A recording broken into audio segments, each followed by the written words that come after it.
Max Cavalera here. This is the Vulgar Display of Podcast. Vulgar Display of Podcast right fucking now. Tuned into the motherfucking greatest.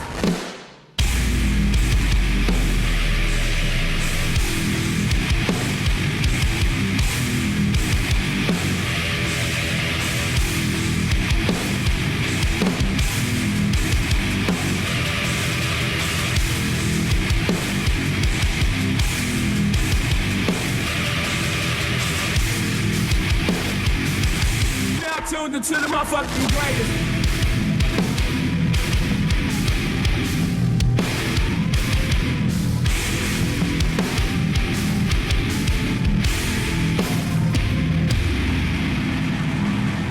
Welcome to the Vulgar Display of Podcast. We got Mike, Anthony. Hello. How's it going, guys? Yo, how's it going? Doing great. And we have a special guest online right now, and I'm super stoked on this one because you guys know me. I'm a big fan of Apex Theory. And we got Sammy Watson from Apex Theory, drummer. How's it going, man? Hello. Thanks for having me. We reached out to you. I don't know if you heard or not, but we actually selected you as one of our top 3 drummers of all time.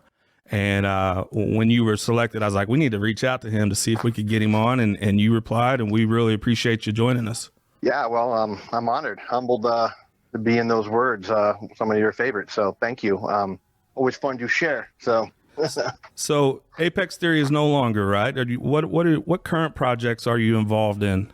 Yes, Apex ended, 4-piece ended 2002-ish, 3, and then 3-piece took over until I think about 2009-ish, give or take a year, and then we called it quits as a 3-piece, and since then we've all kind of dabbled in other little things, some with each other and different projects and whatnot, but we haven't really ever crossed back into the Apex world. So right now, I don't know what the original singer is doing. Art, the guitar player, singer, is working on his own stuff. Solo has been doing that for quite a while, and I think it's getting close. I've heard.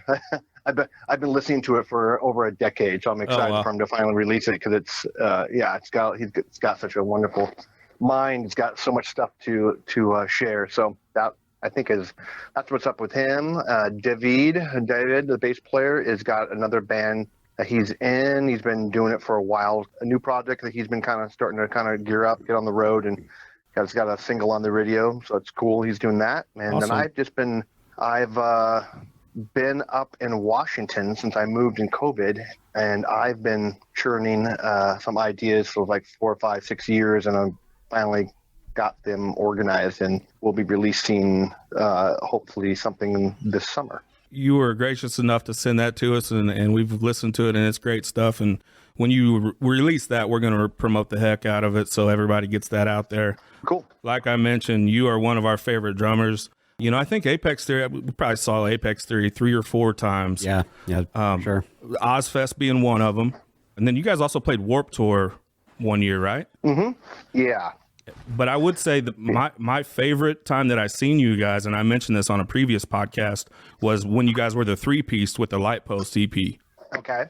It was a St. Louis show at Washington University, actually, and it was down at sort of a basement venue that I hadn't been to before. And man, you guys just absolutely killed it that night. Was that as a 3-piece? I believe so. Right. And was that on campus, or was that? I'm so bad with the dates. It's funny. Dave, the bass player, who he can remember. A guy can't remember what time we're leaving. He's always late, but he'll remember every show, every city, and even sometimes the dates. It's really freaky. But anyways, I'm trying to remember when and where that was. But I remember St. Louis was always a fun town. I feel like we always played well there. Had good. There's always a lot of good radio push and a lot of just fun energy in that town. Yeah. Musically.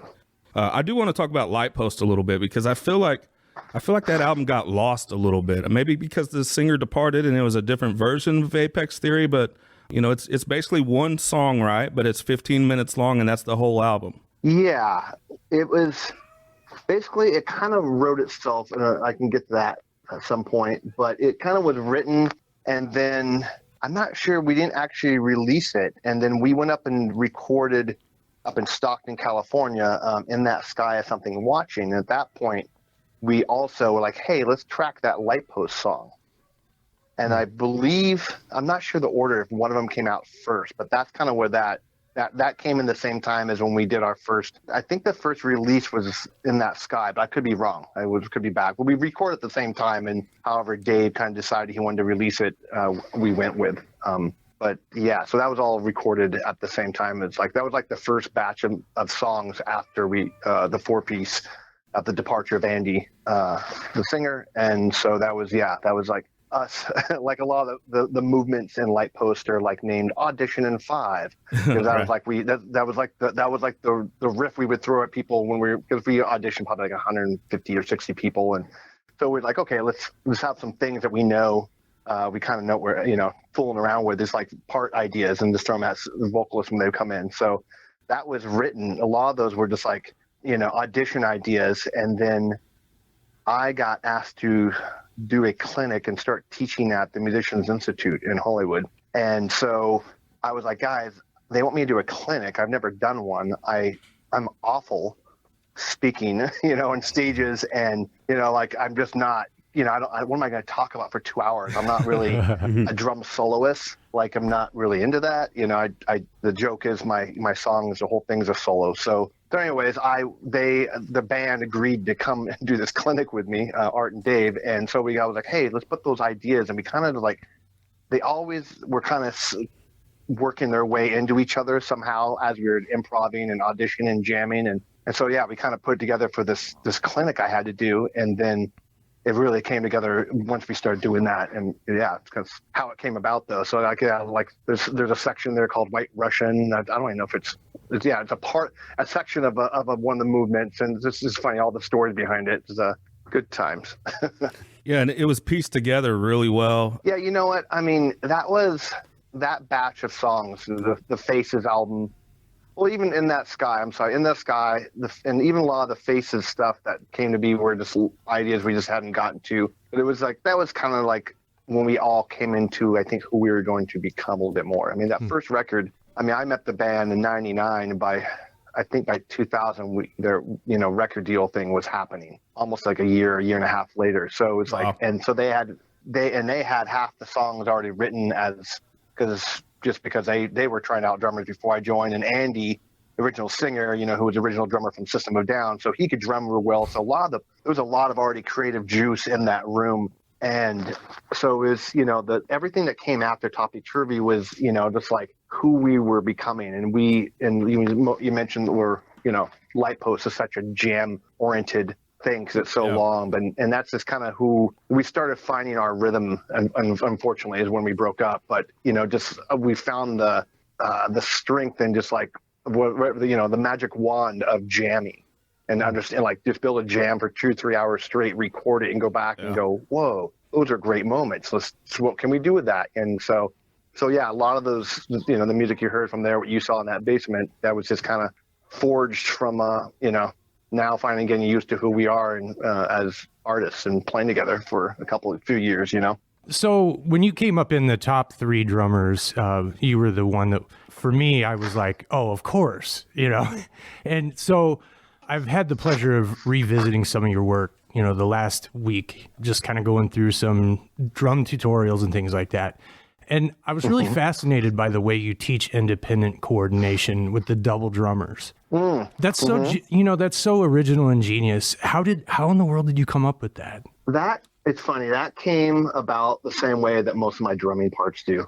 I mean, I throw a lot of darts, and I'm not very good, but you throw enough of them, you're going to hit something. So I'm just constantly trying things, and teaching can get sometimes monotonous when you've done it for years and years at the same, institute type situation. And there was one of those things where I was just teaching one day, double bass, and we didn't actually have the pedals set up, and it was just me being a bit lazy and like, well, what if and I just kind of clicked like, wait a minute, just play the pattern for a second. And I was like, let me just reverse my feet. Because I had a double bass pedal up or something, and it was like, it just kind of hit like, wait a minute, we can work on double bass ideas, and trying to sync that up and this is probably, if the listener doesn't know what the double drumming concept is, they're like, what is this guy talking about? Why did he smoke today? Yeah, will you explain it for the pure listener? Yes, okay. Yeah, so it's basically like, it's a double bass drum pattern split between two drummers. So instead of your right foot and left foot being on a double bass pedal or a slave pedal playing this, a double kick drum, you keep your foot on the hi-hat. So if you're playing like a simple like do do do do ga pattern, a 16th note run like 1 E and a 2, like do do do do ga. Well, you just go. It's like 1 E. So like the ones and the and will be the kick drum, and the E's and U's are the hi hat, and that's the drummer number 1. Well, the drummer number 2 reverses it and starts with his hi hat and puts, so they're mirroring each other and their notes fill in the pattern. Yeah. It's really fascinating. Yeah. Really, really fascinating. Which leads me to my next question. Were you into math in school? It seems like it would take someone that has like a mathematic kind of way to... No. I was pretty awful, unfortunately. Yeah. I mean, I think logic, I'm into that side of math. Sure. But, if I can follow the steps, it's cool. But once they start like, hey, this formula equals this, just trust me. I'm like, whoa, I can't imagine stuff that well. Yeah. Oh, okay. So it's hard, but no, a lot of, back to the kind of the point I said, a lot of it is blind luck. Well, I just try things, or I just kind of like on the fly, like, well, what happens? And, again, a lot of times I miss, but once in a while, I'm like, yeah, that worked out really cool. And the student was like, he was beaming like, oh, that was really fun. I'm like, yeah, I think we're onto something. Yeah. Hold on a second. And from there, I just started taking all like these double bass ideas I had for just lecture and books or whatever, or even like the other teachers because like some of the other teachers there were phenomenal. I've written, there's a guy named Jeff Bowders who's written a bunch of double bass drum books, and all his stuff, he always talks about mirroring your feet. Right. And so I had to teach all this mirroring at the school, and I'd sub for him. So every double bass pattern you start with your right foot, I had to then reverse it with my left foot and learn it. It was like, what a pain in the ass, but what an amazing, humbling, like, oh, get your feet together. So I did start taking a lot of his patterns and like trying it with just my students. And then it was like, oh yeah, that makes sense. So as I was writing some of my own stuff, it just that's where it then finally crept in. And your book, Drumming DNA, is actually on Amazon now and available. Is that correct? Yeah, it is.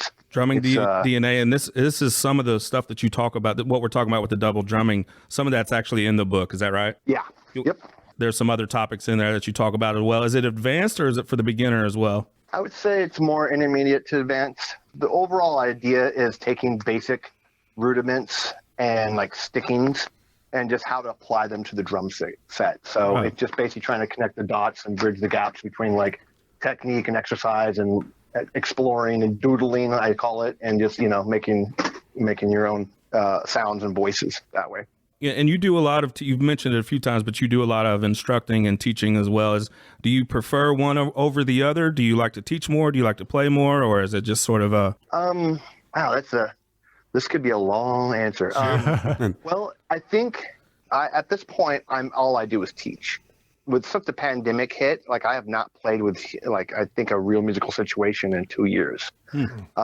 So not to get too dark, but I've been going through a lot of mental and physical health things. So I've gone through a few surgeries now. So I'm actually just got my left arm and elbow. I had surgery, like cubital tunnel and carpal tunnel release on that side. So I've been basically doing a lot of repairs on my body, and I haven't really been able to play much. So along with, I've developed some asthmatic breathing issues, so I can't breathe very well anymore. So if I start drumming after 2 or 3 minutes, I'm pretty destroyed. It's kind of weird. So I'm kind of in the middle of trying to figure all this out and what is contributing to this. So the last few years has gotten, unfortunately, I've had a bunch of health issues. So I do dearly miss playing with other musicians and kind of that magic that happens, But I've just devoted all that energy into figuring out how to play all the other instruments and how to write and record an album. So that's just what I've focused, just try and keep it positive, not get too dark and depression and all those weird topics and sure. ugly truths. I've kind of just, poured all my emotion and all my kind of my experience I've gone through into, just working on this album. So that's where I'm at with that. I mean, I really do. I love, but teaching's great. I'm super fortunate that I can, I moved up to a pretty small town and I've gotten a lot of work through the school districts here. So I'm, super stoked. I'm able to kind of keep doing this for now on a low impact on my body. And I look forward to hopefully in the future getting back and playing music with people. One of the things I noticed about your playing style is you just managed to glue everything together so well. And you walk this thin tightrope that's so hard to find between being technical and you still stay tasteful and you still serve the song. Wow, that's a huge compliment and statement. Thank you. I don't know if I always agree with you. I think sometimes, that's the thing, you never know. I think I have, I had a lot of critics in my band. I think everybody in the band wanted to be a drummer. So I had a lot of people helping me realize when I was kind of maybe going overboard. I just think that either you kind of have it or you don't. You kind of know, and you just, it's to me, it's just luck. It's like, this is I don't really think about, I just kind of, obviously I think about space and overplaying and underplaying. I do think about that, but knowing where that magic line is, that just kind of blind luck. And, I think I've gotten lucky a bunch of times. And I think a lot of it is genre. For me, I was really lucky that I had like band members that were critical, but also like Dave, the old bass player, he was a huge at that time, like, dude, I want to get into drum and bass electronica because no drummers are playing it. It's all this programmed, or like there's a couple European guys, I think, doing it. But it was like, okay, so busy overplaying type of style of music works when, that genre is, requiring it. So sometimes I think, it just depends, because there's been some gigs I've had where I try and be myself, and I definitely probably, shat all over the music a little bit. So luckily the stuff that's archived and recorded, it was, I kind of got most of it, well, not right, but I think I saw it a little more clearly. Yeah, as a bassist, over the years, my experience alongside, many different drummers, I've noticed most fall into kind of two camps. Some are machine-like, they're technical, they're virtuosos, they like these crazy, insane chops.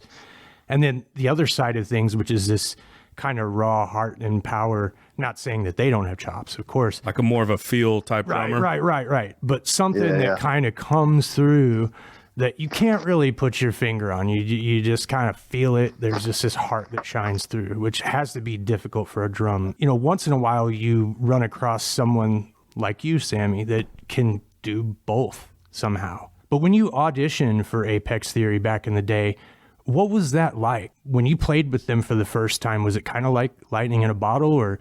Yeah, it was really refreshing. I've been lucky that I'd met some really good musicians once I got out of MI and did my school thing. And I got into this weird muso band, and the singer quit. So we had just been improvising for like a year or two. And then I got some other breaks. I had like a little bit of stuff going on, and then it kind of got quiet again.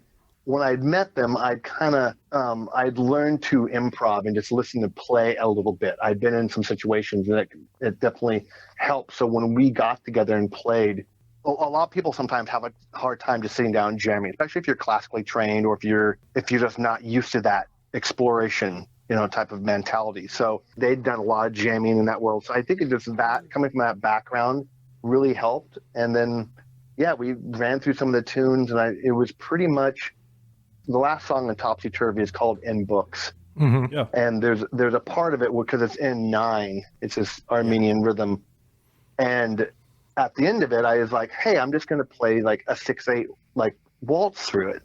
And this elastic thing happened, and we all kind of looked at each other and got, each hard on. So like, it's happening. Okay. And it was that, that moment almost like, when you're playing, if you guys are gamers, and you're playing a game and you're in the zone, and they like, you just can't, you just keep killing and shooting everybody. You're playing like a first-person shooter, and you're just in the zone, and you're like, you become zone aware, and you're like, oh my God. And that's what it was, that moment when that we just kind of looked at each other, and we're just like, we're all dominating right now in this moment. And that's great. And not in an egotistic way, maybe a little bit, but it's more just like that. That chemistry, like when this energy, when everything lines up for a second, like that matrix slow down, you're in it. And so that's kind of what that moment was. And then there was a lot more of that kind of happened throughout the night. And then, it was like, I think we should do this again and then again. And it became pretty clear that there was something there that although we're drastically different human beings and culturally and musically, some of the things we came from, but there was just something there. It's that unspoken thing. Why can all three of us, go do, own solo projects, and we think they're amazing, but they'll never be the same as that band. Why is band, usually, there's always an exception to the rule, but most times when a band breaks up, people go do their solo projects and they just never sound as good as that the band they originally came from, where that chemistry, that certain ingredient was. So yeah, one of the things that I really like about your older stuff with the Apex Theory is actually Art's use of like delay pedals. And did his style and maybe his use of delay pedals, or did that change your drumming at all, or were you always just locked in straight with the bass? I mean, were there times where you would go off the bass and go more towards the guitar, or how did that affect your drumming, I guess? Yeah, it humbled me. When you have that, whatever the tempo, like 102 with a dotted quarter note, delay, real quick when you're off. So Art had probably the best time out of all of us. Oh, really? Definitely his time was better than mine and Dave's. But yeah, fact of that is that he played to delay all the time. So it's like a metronome, you hear when you're off. It's almost like its own click in a way. Yeah, it is. I mean, I'd done a handful of little bit of session stuff, but mostly like practicing with metronomes. Luckily back, when I was in my early 20s, it was like, all right, play with the metronome. Gotta get my time together. So I never had great time, and I still don't. I work on it. I've worked on it, so it's tolerable. But I'm very human, and I'm fine with that. But it's funny because actually after Topsy Turvy, after 4-piece, from 3-piece on, I started playing with a metronome live. I would get persuaded by other members in the band sometimes. And so I was like, listen, man, there's so much going on, and we're trying to play and modulate to different time, tempos and all this other stuff. Like we got to be in the we got to be in the ballpark on this stuff, because it does sound weird with the delay. And also Art's like, listen, if we're dragging, I'm having to hold out notes longer in my vote, all those other factors. So it helped me kind of keep focus, In your mix, would you have more guitars or bass, or an equal level of both? Yeah, guitar. Well, because I always had bass on like stage left, like on my left hi-hat side, and it was always tucked right behind me. Okay. So I always had the natural bass rumble next to me. And then, my monitor behind me, I was always like, give me all clean guitars, like only give me DI bass, like, and give me like just mids. Like he had like this, like big Ampeg with big ass, the Russian muffs, distortion and stuff. So it was like, it just was a mud puddle half the time for me. So I was always like, just EQ me some mid-range bass and give me lots of guitar, and especially in the 4-piece stage, because Art was my metronome. And again, he used so much delay. I was like, well, if I can hear him, I can. So you'd have to have him in your ears. Yeah, that makes sense. Can you clear up something for us real quick? Just a little dispute we've had on this podcast. Is Lars a good drummer?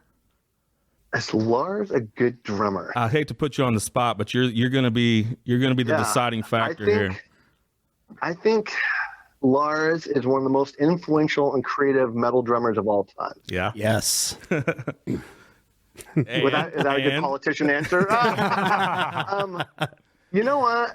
I mean, listening to him live is a bit challenging for me. It was actually kind of funny. When I first saw Robin Trio join the band, I saw that one of the first shows, and I was always impressed with him.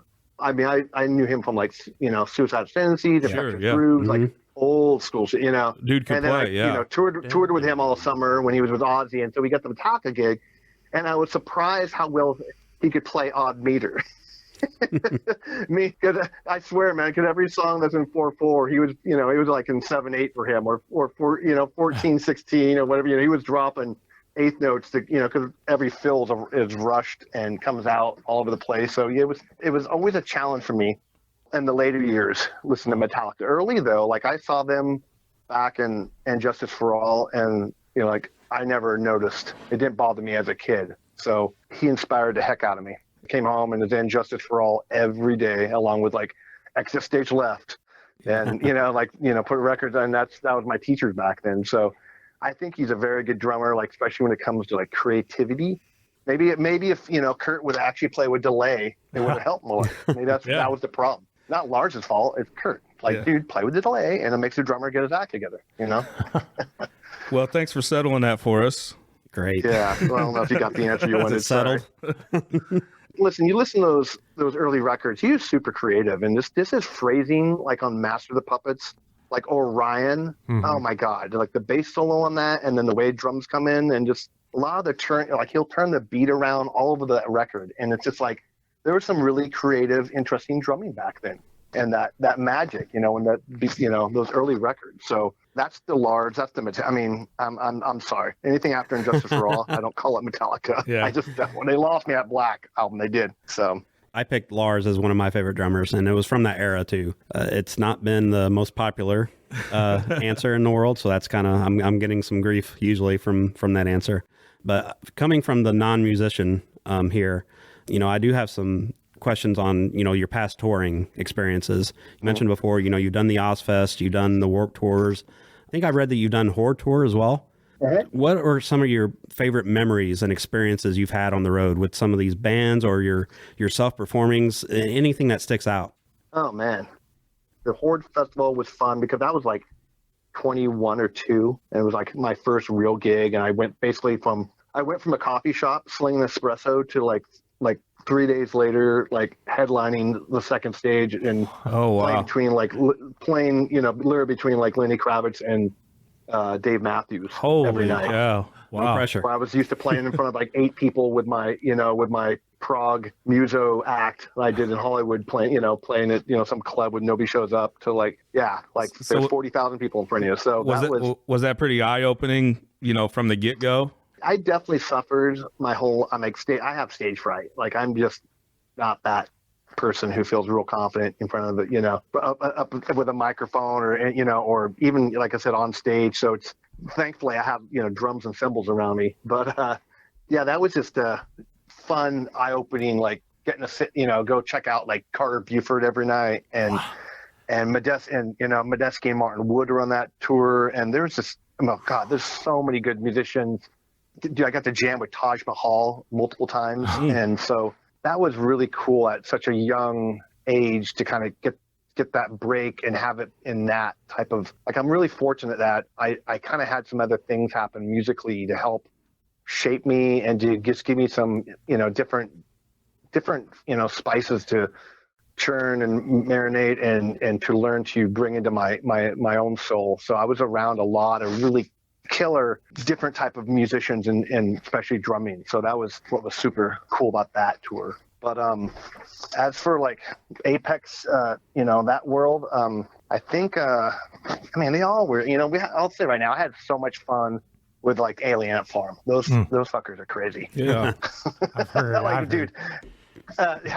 Honestly, like with Dryden, you just never know what's going on. So that was a lot. There was a lot of fun camaraderie and on those tours, like Mike Cosgrove was, he's a Vinny head and he's a drummer type guy. So me and him just hit it off, had a blast. And then we'd link up with 311 or bands like that. And so those, it's always fun having, that drum hang community with, a handful of the bands. So that was a lot of fun.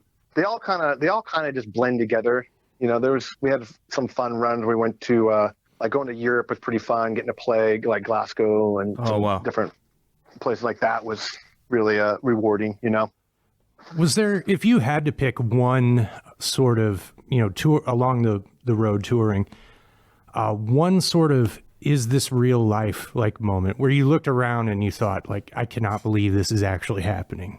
I think it happened earlier. Like I said, like that first tour was more of that. With Apex, I was always just kind of in a different realistic kind of headspace. Like until like we are Ozzy Osbourne, we have a lot. Like let's stay humble, people. Like we're on the second stage. We're rotating. Yeah, we're playing at 3:00, but guess what? Tomorrow we're playing at 9:30 in the morning. So let's just keep it real, okay?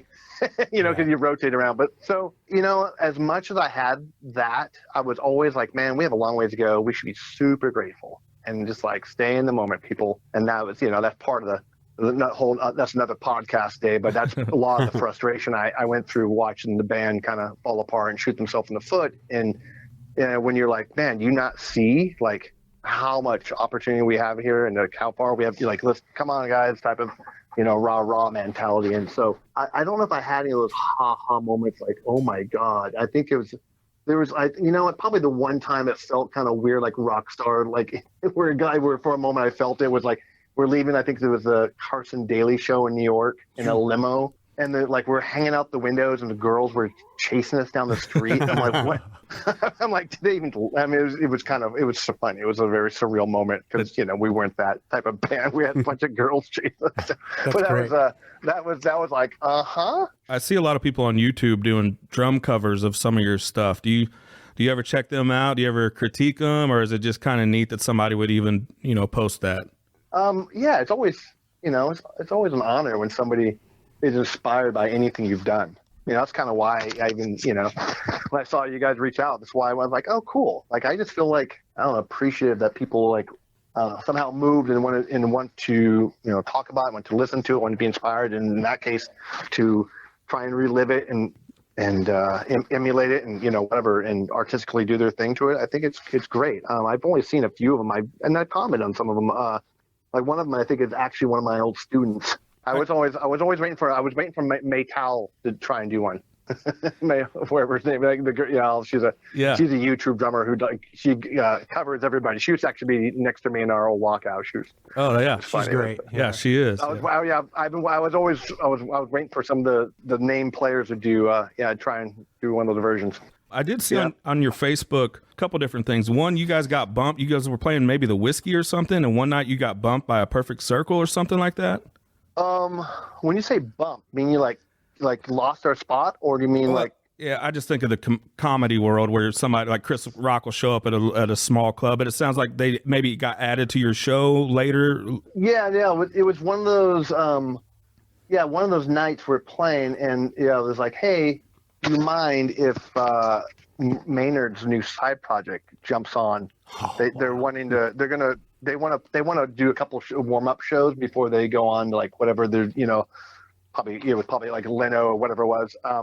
And so we're like, okay, I don't mind them jumping on. I mean, it didn't affect. They're like, I mean, you don't have to change your times. They'll just go on like at midnight because usually when Apex we'd go on somewhere between 10 and 11. The headline spot would, and everything ran late always. So it was probably like one of those like, yeah, they're going to play it at midnight. Sure. And it was I remember that night it was kind of like crazy because I knew like then Danny Carey and a bunch of heads were showing up. So I was like, oh, great. Now I have to worry about everybody in the back in the club with their arms crossed. Yeah. God, this guy sucks. No. And I did. But it was great. I mean, Josh Freed was killing it. So it's always fun to watch, And I did see you posted, or maybe somebody else posted a picture of you guys hanging out with Danny Carey and some other drummers as well. Yeah. I've got, I was real fortunate before I moved in this day, like one of my best friends in LA, I was always his plus one to all the events. Good to be, right? It's good to be that plus one sometimes. Yeah, I was real fortunate. So yeah, I got to hang out with a lot of the cats and just through the whole in the endorsement world with cymbals and drums and all that stuff. Like there's just a lot of parties, and I think that was probably one of those nights where we're all hanging, and it was Meshuggah shows. Yeah, Meshuggah and Tool and Rush shows were just drum nerd hang extravaganza, and I'm so fortunate I got to experience some of that. So yeah, that's cool. We're here with Sammy Watson from Apex Theory, Mount Helium, and all that. This is the Vulgar Display of Podcast. We appreciate you tuning in. We appreciate Sammy giving us a little bit of his time. We'll let you get back to the dad duties, I guess, right? Yeah. It's I think we're get a little homework and we're done. All right, yeah. For the day. We got the same over here. So we appreciate you. We appreciate you joining us today, and I'm glad we settled that Lars debate and got a little bit of background on you. Thank you. Everybody check out any of the old Apex stuff, and then anything new coming out we're going to help promote on here. But the Drumming DNA book is out now on Kindle and hard paperback, I think, on Amazon. So you want to check that out. Yeah. Thanks a lot for having me. Had a blast, and look for some new music. Hopefully this June for me. All right, guys. Thanks for having me. Yeah. Thank you, man. Thanks. We'll see you. All right.